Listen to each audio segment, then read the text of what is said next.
বীরগঞ্জে জাতীয় মৎস্য সপ্তাহে পোনা অবমুক্ত র্যালি ও আলোচনা সভা। মোজাম্মেল হক, দিনাজপুর প্রতিনিধি। জাতীয় মৎস্য সপ্তাহ ২০২৫ উপলক্ষে পোনা মাছ অবমুক্তকরণ, বর্ণাঢ্য র্যালি ও আলোচনা সভা অনুষ্ঠিত হয়েছে।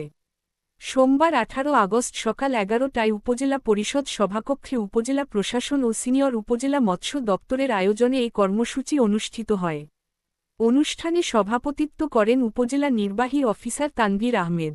আলোচনা সভায় বক্তব্য দেন সিনিয়র উপজেলা মৎস্য অফিসার মোহাম্মদ ফজল ইবনে কাউসার আলী, বীরগঞ্জ থানার অফিসার ইনচার্জ আব্দুল গফুর সহ আরও অনেকে।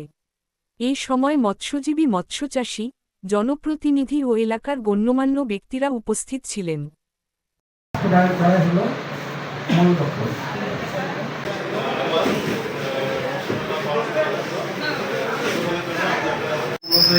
এই অবস্থানটাকে উদ্দেশ্য একটাই, যে মাছ যদি একটা মাছ ডিম দিয়ে থাকে তাহলে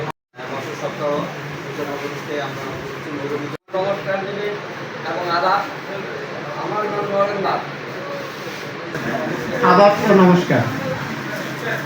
আজকে চমৎকার একটি আয়োজন করছেন, এই জন্য আয়োজক অবাশ্রম, এটা মাছের যে মৎস্য অবাশ্রম যেটাকে বলা হয়, যে নিরাপদ বসবাস স্থান করতে পারে কোনগুলো প্রাণীর ধরে রাখার জন্য আমাদের ন্যাচারাল যে ওয়াটার বডি আছে, বিশেষ করে বিল, নদী, নালা, এই ওয়াটার বডিগুলো